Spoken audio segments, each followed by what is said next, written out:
And the students, welcome you all in class 11th. We are discussing the chapter gravitation. ठीक है, तो बेटा इस चैप्टर को शुरू करने से पहले थोड़ा सा मैं इंट्रोडक्शन दे देता हूँ आपको, क्योंकि एंशिएंट टाइम से ही कुछ क्वेश्चंस रहे हैं, जैसे कि रेवोल्यूशन ऑफ प्लैनेट्स या रेवोल्यूशन ऑफ अर्थ या position of stars and suns, इस तरह के क्वेश्चंस रहे हैं। क्योंकि इन सब चीज़ों का रिलेशन जो है वो ग्रेविटेशनल फोर्स से है, तो इसलिए इंट्रोडक्शन इन्हीं से करना ठीक रहेगा। ठीक है, तो देखिए पहले क्या था, एक थ्योरी आई अर्थ सेंटर्ड थ्योरी। ठीक है, मैं लिख देता हूँ। पहली थ्योरी थी आपकी अर्थ सेंटर्ड थ्योरी, और इस अर्थ सेंटर्ड थ्योरी ने क्या कहा कि अर्थ सेंटर पे है और सभी के सभी प्लैनेट्स और सन जो है अराउंड द अर्थ रिवॉल्व कर रहे हैं। बट आपको पता है साइंस में थ्योरी तभी बनती है जब उसका एक्सपेरिमेंटली और मैथमेटिकली प्रूव किया जाता है, तब वो थ्योरी बनती है। तो ये हो गई फॉल्स, ये प्रूव नहीं हो पाई। ठीक है, सेकंड, अब मैं एक थोड़ा सा आपको कहानी टाइप है ये, तो इसलिए थोड़ा सा इसको सुन लीजिए आप। फिर उसके बाद आर्यभट्टा ने बोला कि नहीं, अर्थ रिवॉल्व करती है अराउंड द सन, और जो है जितने भी प्लैनेट्स हैं वो भी अराउंड द सन ही रिवॉल्व करते हैं। ठीक है, बट ये मैसेज जो है वो कम्युनिकेट नहीं हो पाया अर्थ का, आर्यभट्टा का ये मैसेज जो है वो कम्युनिकेट नहीं हो पाया, तो फिर ये जानकारी यहीं तक रह गई। उसके बाद फिर कुछ साइंटिस्ट आए, उन्होंने बोला कि उन्होंने हेलियोसेंट्रिक थ्योरी के बारे में बताया। हेलियोसेंट्रिक थ्योरी, तो अर्थ सेंटर्ड का मतलब अर्थ सेंटर पर है, हेलियो का मीनिंग होता है सन, तो इनका मीनिंग था कि सन सेंटर्ड थ्योरी है। सन जो है वो सेंटर पर है और जितने भी प्लैनेट्स हैं वो सारे के सारे अराउंड द सन जो है वो रिवॉल्व कर रहे हैं। ठीक है जी। उसके बाद जो है ये मैं थोड़ा इसका नाम बता देता हूँ, कोपरनिकस ने आपको दिया था, साइंटिस्ट का नाम कोपरनिकस है। ठीक है, बट फिर भी इस थ्योरी का बहुत ही, आप ही कह सकते हैं, आलोचना हुई, बहुत अपोज हुआ, क्योंकि ये प्रूव तो हो ही नहीं थी। उसके बाद क्या हुआ, टाइको ब्राहा, एक ये साइंटिस्ट का नाम बता रहा हूँ, ब्राहे जो भी आप स्पेल करना चाहें, टाइको ब्राहा ने क्या एक डेटा दिया, एक जानकारी दी, किस बारे में, स्टार्स की पोजीशन के बारे में, प्लैनेट्स की पोजीशन के बारे में उन्होंने एक कंप्लीट डेटा दिया हमें। ठीक है ना, और उसके बाद इस डेटा का यूज किया, किसने इस डेटा का यूज किया, केपलर ने। ठीक है ना, चौथा ये केपलर एक तो साइंटिस्ट का नाम है, और केपलर ने ये कंक्लूड कर दिया कि हाँ, जितने भी प्लैनेट्स हैं वो सभी के सभी अराउंड द सन एक इलिप्टिकल ऑर्बिट में रिवॉल्व कर रहे हैं। क्योंकि ये थ्योरी है, एक स्टोरी है, इसलिए मैं थोड़ा सा इसको इजीली लाइटली बता रहा हूँ। ठीक है ना, तो केपलर ने क्या बताया, जितने भी प्लैनेट्स हैं वो around the sun elliptical orbit में रिवॉल्व कर रहे हैं। ठीक है, मैं एक बार फिर बताता हूँ कि पहले अर्थ सेंटर्ड थ्योरी आई, उसके बाद हेलियोसेंट्रिक थ्योरी आई, उसके बाद जो है टाइको ब्राहा ने एक डेटा दिया हमें अलग अलग स्टार्स के बारे में या उनकी या प्लैनेट्स के बारे में, उनकी पोजीशन के बारे में बताया कि कौन सा कहाँ पर है, कितने टाइम पर। ठीक है ना, कितने टाइम तक। उसके बाद फिर केपलर ने इस डेटा का यूज किया और ये एक डिटेल दे दी, जिससे क्या हुआ, ये हेलियोसेंट्रिक थ्योरी जो थी वो हमारी प्रूव हो गई। हेलियोसेंट्रिक थ्योरी कोपरनिकस ने दी थी। ठीक है ना, तो ये थोड़ा सा इंट्रोडक्टरी पार्ट था, क्योंकि एंशिएंट टाइम से ही ये बहुत बड़ा क्वेश्चन रहा है कि प्लैनेट्स कैसे रिवॉल्व करते हैं। ठीक है ना, और अर्थ कैसे रिवॉल्व करती है, ये सब एक बहुत बड़ा क्वेश्चन रहा, और ये डायरेक्टली अब किससे रिजॉल्व हो गया, ग्रेविटेशनल फोर्स से रिजॉल्व हो गया। ठीक है ना, वो मैं डिस्कस करूंगा डिटेल में। आप अभी तक ये जानते हैं कि जो है earth around the sun revolve करती है due to gravitational force, moon revolve करता है around the sun due to gravitational force, all the planets revolve around the sun due to gravitational force, even existence of galaxy is also because of the gravitational force, ये कहा जा सकता है। ठीक है, तो इसलिए इसके बारे में थोड़ा सा मैंने ब्रीफ दे दिया, अभी कहाँ कहाँ पे हम इसको डिस्कस करेंगे। तो अब मैं शुरू करता हूँ ग्रेविटेशनल फोर्स से। ठीक है, यही आपका मेन टॉपिक रहेगा, ये थोड़ा सा इंट्रोडक्टरी पार्ट ही कहेंगे हम इसको। ठीक है, तो देखिए ग्रेविटेशनल फोर्स आप पढ़ते आ रहे हो, ग्रेविटेशनल फोर्स G m1m2/r²। ठीक है ना, तो ये फॉर्मूला है, एक ऐसा फोर्स जो किन्हीं दो बॉडीज के बीच में होता है, वो दो बॉडीज यूनिवर्स की कोई भी दो हो सकती है। ठीक है ना, बस कंडीशन क्या है, उनके पास मास होना चाहिए and they are separated by certain distance. तो हमने ये मान लिया ये हमारे पास दो बॉडी है 1 and 2, this is 1 and this is 2, इसका मास m1, इसका मास m2, ठीक है ना, and they are separated by a distance r, they are separated by a distance r distance उनके बीच में हमने सेपरेट कर रखा है। एक बात का ध्यान रखना, distance must be measured from the centre of body 1 to the centre of body 2, ठीक है ना, distance must be measured from the centre of body 1 to the centre of body 2, ठीक है। अच्छा, एक थोड़ा सा इंटरेस्टिंग पॉइंट मैं आपको बता देता हूँ यहाँ पे, ये आप चीज पढ़ते आ रहे हो, आपने 9th क्लास में भी पढ़ा है, F is directly proportional to m1 m2, यानी gravitational force is directly proportional to product of their masses, इसका ये मीनिंग है, and inversely proportional to square of distance between them. I think आप जानते हो कि डायरेक्टली प्रोपोर्शनल का meaning होता है कि अगर राइट हैंड साइड भी बढ़ेगा तो लेफ्ट हैंड साइड भी बढ़ेगा, और इनवर्सली प्रोपोर्शनल का मीनिंग होता है अगर ये बढ़ेगा तो ये कम हो जाएगा। उसके बाद हमने यहाँ पे लिखा ये formula Gm1 m2 by r square, ठीक है। अब क्वेश्चन ये आ जाता है कि ये G कहाँ से आया, ठीक है ना।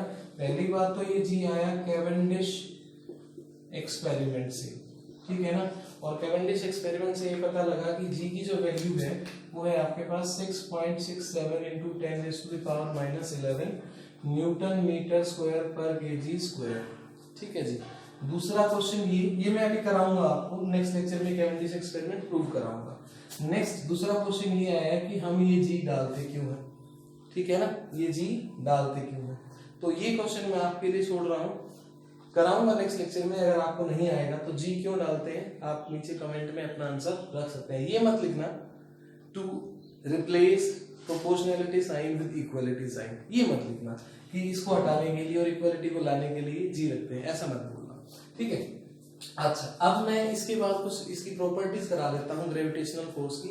यहाँ तक तो आपने 9th क्लास में पढ़ा है, ठीक है ना, यहाँ तक तो पढ़ा है। उसके बाद एक चीज और जो 9th क्लास में आपने पढ़ी है वो क्या है, वो है ग्रेविटी, वो है ग्रेविटी।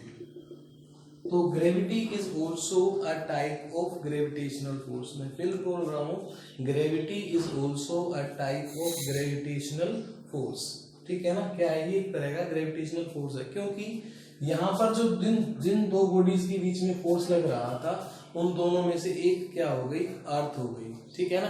अब देखो जैसे ये दो मार्कर है मेरे पास, इनका अपना अपना मास है, एक दूसरे को ग्रेविटेशनल फोर्स लगा रहे हैं बिल्कुल, पर अगर इस मार्कर पे मैं अर्थ की वजह से फोर्स निकालूंगा तो अब वो कौन सा हो जाएगा, ग्रेविटी। इन दोनों के बीच में कौन सा था, ग्रेविटेशन, ये डिफरेंस है। व्हेन वन ऑफ देम, या कैसे लिख सकते हो, when one of the two body is Earth, जब उन दो में से एक क्या हो, अर्थ हो, तो वो कौन सा फोर्स हो जाएगा, ग्रेविटी फोर्स हो जाएगा, ठीक है ना। इसका फॉर्मूला भी आपको याद होगा, F is equal to mg, नहीं तो इसको भी करेंगे डिटेल में आगे, ठीक है ना। अभी मैं ग्रेविटेशनल फोर्स की प्रॉपर्टीज आपको बताता हूँ, ये आप 9th क्लास में कर चुके होंगे I think, F is equal to mg, ठीक है। तो अब आते हैं 11th स्टैंडर्ड के अकॉर्डिंग। तो सबसे पहली प्रॉपर्टी है कि ये ग्रेविटेशनल फोर्स जो है ना वो अट्रैक्टिव होता है, अट्रैक्टिव, ठीक है ना। अट्रैक्टिव का मतलब क्या है कि ये वाला मास इसको अपनी तरफ अट्रैक्ट करेगा, ये वाला मास इसको अपनी तरफ अट्रैक्ट करेगा, ठीक है ना। यानी अगर मैं इसकी बात करूं m1 की, तो m2 के ऊपर किस डायरेक्शन में फोर्स लगाएगा, इस डायरेक्शन में फोर्स लगाएगा। अगर मैं m2 की बात करूं तो m1 को किधर खींचेगा, इधर खींचेगा, ठीक है ना। जैसे चार्ज के बारे में आपने पढ़ा था कि चार्ज अट्रैक्ट भी कर सकते हैं, रिपेल भी कर सकते हैं, ठीक है ना। बट ग्रेविटेशनल फोर्स हमेशा कैसा रहेगा, अट्रैक्टिव नेचर का रहेगा, ऑलवेज कैसा रहेगा, ऑलवेज अट्रैक्टिव नेचर का रहेगा। ये हो गया पॉइंट नंबर 1, ठीक है। पॉइंट नंबर 2, दूसरा आप ये लिख सकते हैं, ये सेंट्रल फोर्स है। आप बड़े हो जाओ ना, ये पॉइंट तो हमने 9th में भी पढ़ा है, अब 11th के अकॉर्डिंग देखते हैं सेंट्रल फोर्स। तो सेंट्रल फोर्स क्या होता है बेटा, एक ऐसा फोर्स जो उन दोनों के बीच में, अगर मैं एक लाइन ज्वाइन कर दूं, जैसे मान लो ये मैंने लाइन ज्वाइन कर रखी, मैं रेड कलर से बनाता हूँ, ये मैंने इन दोनों के बीच एक लाइन ज्वाइन कर दी। ये लाइन कैसे ज्वाइन करनी है, कैसे मिलानी है, centre of body 1 to the centre of body 2, ठीक है ना। अब देखो मैं ये कहता हूं कि ऑब्जेक्ट 1 ऑब्जेक्ट 2 को अट्रैक्ट कर रहा है, ठीक है जी।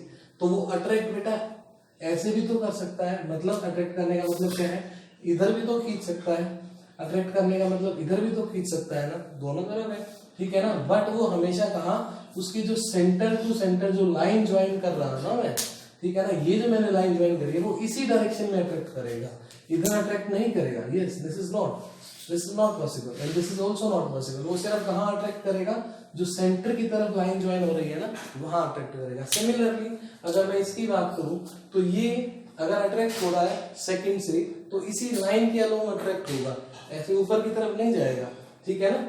देखो अगर मैं ये कहूं कि ये डिस्प्लेस हो गया और ये यहां आ गया, एक मिनट थोड़ा बड़ा बना देता हूं, ये डिस्प्लेस हो गया और यहां आ गया, तो क्या ये 2 की तरफ नहीं गया है, गया है ना, अट्रैक्ट हुआ है ना, बट इस डायरेक्शन में नहीं जाएगा, ये इसी डायरेक्शन में जाएगा। ये मैं कहना चाह रहा हूं सेंट्रल फोर्स, ठीक है ना। सेंट्रल फोर्स का मतलब क्या होता है, एक ऐसा फोर्स जो कि किस पर्टिकुलर डायरेक्शन में हो, line joining between the centre of two bodies, ठीक है ना। कौन सी line, line joining between the centre of two bodies, centre of two bodies, उन दोनों के बीच में जो लाइन ज्वाइन करा रहा हूं मैं, उस सेंटर से सेंटर टू सेंटर जो लाइन हमने ज्वाइन कराई है वहां पर वो एग्जिस्ट करेगा, ठीक है जी। उसके बाद ये मैं लिख देता हूं independent of shape and medium, independent of shape and medium, ठीक है ना। वो शेप पे डिपेंड नहीं करता। जैसे मैं ये कहूँ कि मेरे पास ये इंक का एक बोतल है और इंक बोतल और इस मार्कर की शेप अलग अलग है, but still they are having gravitational force, वो इनकी शेप पे डिपेंड नहीं करेगा, ठीक है। उसके बाद अगर मैं ये कहूँ कि इन दोनों के बीच में यस शेप इंडिपेंडेंट है, शेप जैसी मर्जी हो, रेगुलर हो इरेगुलर हो, doesn't matter, there is some gravitational force between them.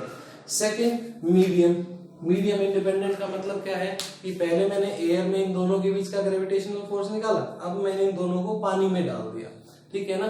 तो इट मींस अब भी इन दोनों के बीच का ग्रेविटेशनल फोर्स चेंज नहीं होगा। Gravitational force is independent of medium. वो कहां पे रखे हैं दो बॉडीज वो डिपेंड नहीं करता, ठीक है ना। हाँ, ये यही है independent of shape and medium, independent of shape and medium. और you can also say and presence of any other body, ठीक है ना। अब अगर मैं ये कहूँ इन दोनों के बीच में ग्रेविटेशनल फोर्स मैंने निकालना है और इन दोनों के बीच में मैं ये तीसरा ऑब्जेक्ट ले आया, इसका भी अपना मास होगा, तो इसकी प्रेजेंस की वजह से इन दोनों के बीच में लगने वाले ग्रेविटेशनल फोर्स पे कोई वेरिएशन नहीं आएगा, ठीक है ना।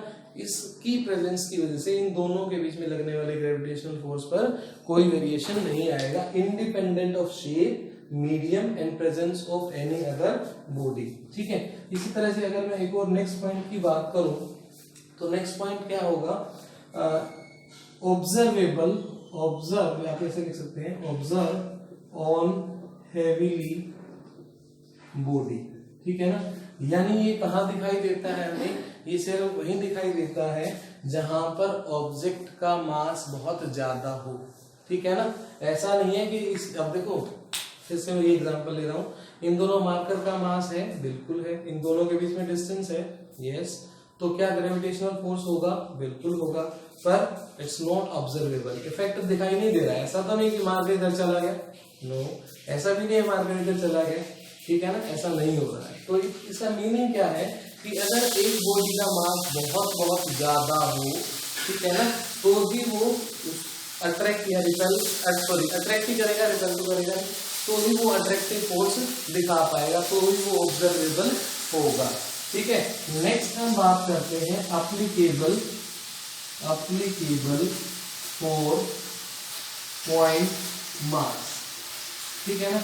अब ये आप लोगों को एक नई टर्म है, मैं पहले इसको डिटेल में बता देता हूँ कि पॉइंट मास क्या होता है, ठीक है ना। तो पॉइंट मास क्या होगा, दो एक्सप्लेनेशन है इसकी, 2 या 3 आप कह सकते हैं। पहला ये कि एक ऐसा ऑब्जेक्ट जिसका मास इतना कम हो कि मैं उसको एक सिंगल पॉइंट से रिप्रेजेंट कर दूं, एक ऐसा ऑब्जेक्ट जिसका मास इतना कम हो जिसको मैं एक सिंगल पॉइंट से रिप्रेजेंट कर दूं, उसको पॉइंट मास बोलूंगा। Point number 2, explanation number 2 for point mass क्या, सेकेंड एक्सप्लेनेशन क्या होगी कि मेरे पास दो बॉडीज हैं, एक का मास बहुत ज्यादा है और एक का मास बहुत कम है, ठीक है ना, एक का मास बहुत ज्यादा है और एक का मास बहुत कम है, तो उस कम मास वाले ऑब्जेक्ट को मैं पॉइंट मास ऑब्जेक्ट कंसीडर कर सकता हूँ as compare to larger mass body. जैसे मेरे मास को मैं कंपेयर करूं as compare to mass of earth, मेरा मास कितना होगा, वेट पर मत जाओ, मास की बात कर रहा हूँ, ठीक है ना, वो अलग चीज होती है। तो मेरा मास कितना होगा भाई, मान लो अगर मेरा वेट 70 न्यूटन है तो 7 kg मेरा मास होगा, ठीक है ना, अप्रोक्सीमेटली। तो 7 kg मेरा मास है और अर्थ का मास होता है 6 × 10⁻²4। मैं लिख देता हूँ, मास ऑफ अर्थ है बेटा 6 × 10⁻²4 kg और मेरा मास सिर्फ 7 kg है, तो मेरे को as a point object consider किया जा सकता है, as a point mass consider किया जा सकता है। दूसरा, पहला पैरामीटर था कि एक बहुत बड़ा हो, दूसरा बहुत छोटा हो, ठीक है ना। एक मैंने बताया कि इतना छोटा हो कि सिंगल पॉइंट से रिप्रेजेंट हो जाए, और तीसरा पॉइंट मैं ये बता रहा हूँ कि दो बॉडीज हैं, उन दोनों का मास बहुत ज्यादा है, बहुत बड़ी बड़ी है, जैसे मैं अर्थ और सन की बात कर रहा हूँ, but they are separated with a huge distance, then both of them can be considered as a point mass, ठीक है ना, both of them can be considered as a point mass, ठीक है। तो पॉइंट मास क्लियर हो गया, मैं फिर बता रहा हूँ, इतना छोटा हो कि सिंगल पॉइंट से रिप्रेजेंट हो जाए। दूसरा पॉइंट आप ये लिखेंगे कि एक बॉडी का मास बहुत कम हो दूसरे के कंपैरेटिवली, और तीसरा पॉइंट आप ये लिखेंगे, पॉइंट मास के बारे में बता रहा हूँ, कि दोनों का मास बहुत ज्यादा है but they are hugely separated with each other, तो इसलिए उसको भी आप क्या बोलोगे, पॉइंट मास बोलोगे। तो ग्रेविटेशनल फोर्स जो लगता है, वो जो एप्लीकेबल है, वो सिर्फ इसके लिए है, पॉइंट मास के लिए है। अब मैंने बोला था शुरू में कि rotation of Earth around the sun is possible और is explain with the help of gravitational force. तो सन और अर्थ बड़े बड़े मासेस हैं और दोनों की डिस्टेंस क्या है, ह्यूज डिस्टेंस है, ठीक है ना। आपने पढ़ा होगा एस्ट्रोनॉमिकल यूनिट के बारे में, ठीक है ना, astronomical average distance from the centre of sun to the centre of earth, जो कि होता है 1.5 × 10⁻11 मीटर अप्रोक्सीमेटली, जो कि एक ह्यूज डिस्टेंस है, ठीक है ना। तो इसलिए उस पॉइंट ऑफ व्यू को ध्यान में रखते हुए हम ये कह सकते हैं कि ये जो है पॉइंट मास केस बन गया, और फिर यहाँ पर हम ग्रेविटेशनल फोर्स लगा सकते हैं। मैं देख लेता हूँ अगर कोई और पॉइंट आ रह गया हो, सेंट्रल फोर्स, ठीक है। हाँ जी, एक लास्ट पॉइंट और रह गया इसका 6th पॉइंट। वो 6th पॉइंट ये है कि F12 is equal to minus of F21, ठीक है ना। इसका मतलब क्या है, इसका मतलब ये है कि ये न्यूटन थर्ड लॉ को फॉलो करता है। किसको फॉलो करता है, न्यूटन थर्ड लॉ को। इसका मतलब क्या कि ऑब्जेक्ट 1 ने ऑब्जेक्ट 2 पर जितना फोर्स लगाया होगा उतना ही ऑब्जेक्ट 2 ने ऑब्जेक्ट 1 पर फोर्स लगाया होगा। तो ये आपका थर्ड लॉ हो गया। तो आज हमने क्या डिस्कस किया, पहला मैंने बताया इसकी थ्योरी, भाई पहले आपकी अर्थ सेंटर्ड थ्योरी आई थी, फिर हेलियोसेंट्रिक थ्योरी आई थी, फिर टाइको ब्राहा का डाटा यूज किया गया केपलर ने, और फिर उसको प्रूव कर दिया कि यस इट्स करेक्ट कि अर्थ जो है, जितने भी प्लैनेट्स हैं वो अराउंड द सन रिवॉल्व कर रहे हैं, ठीक है। उसके बाद मैंने ग्रेविटेशनल फोर्स बताया कि ये आप पढ़ चुके थे 9th स्टैंडर्ड से कि जो फोर्स है वो डायरेक्टली प्रोपोर्शनल होता है product of their masses and inversely proportional to square of distance between them. फिर आपसे एक क्वेश्चन पूछा गया कि ये जी क्यों रखा गया, ये आप कमेंट करेंगे इसके ऊपर, ये नहीं लिखेंगे कि प्रोपोर्शनलिटी के साइन को हटाने के लिए हमने किया, या ये नहीं लिखेंगे कि इक्वालिटी के साइन लाने के लिए हमने किया। उसके बाद ये कैवेंडिश एक्सपेरिमेंट से प्रूव हुआ, ये नेक्स्ट लेक्चर में हम करेंगे, ठीक है ना। उसके बाद gravity, special type of gravitational force होता है, इसमें क्या होता है, दो में से एक क्या होगी, अर्थ होगी। फिर मैंने कुछ प्रॉपर्टीज बताई आपको ग्रेविटेशनल फोर्स की। पहली प्रॉपर्टी है कि वो अट्रैक्टिव होगा, हमेशा अट्रैक्ट करेगा। सेकंड होगी कि वो सेंट्रल फोर्स है। सेंट्रल फोर्स मतलब जो फोर्स लगेगा वो अट्रैक्टिव ही लगेगा, पर वो एक पर्टिकुलर डायरेक्शन में ही अट्रैक्ट होगा, और वो पर्टिकुलर डायरेक्शन कौन सी होगी, line joining between them from centre of body 1 to the centre of body 2। Next है independent of shape, independent of medium and independent of any other body, ठीक है ना। बॉडी की शेप कैसी हो, उनके बीच में कोई और चीज रखी हो, या उनको उठा के किसी मीडियम में रख दिया जाए, ग्रेविटेशनल फोर्स में चेंज नहीं आएगा। उसके बाद है ये सिर्फ हेवीली बॉडी के लिए ऑब्जर्व होता है, जहां पर मास कम होगा वहां पर ये ऑब्जर्व नहीं होगा। और last applicable two point mass. मैं पॉइंट मास की तीनों बातें दोबारा बता देता हूँ। इतना छोटा कि सिंगल पॉइंट से रिप्रेजेंट हो जाए। दो बॉडीज को कंपेयर किया, एक का मास बहुत कम है, दूसरे का बहुत ज्यादा है। और तीसरा पॉइंट आप ये लिखेंगे कि दो बॉडीज हैं, हैवी मास की हैं, बट ह्यूज डिस्टेंस है उन दोनों के बीच में, that can be considered as a point mass. तो ये वहीं पर एप्लीकेबल होगा। लिमिटेशन भी आप इसकी कह सकते हो। ये उसके बाद ये न्यूटन थर्ड लॉ फॉलो करता है, मींस जितना फोर्स ऑब्जेक्ट 1 ने 2 पर लगाया होगा उतना ही 2 ने 1 पर लगाया होगा। So it's enough for the today.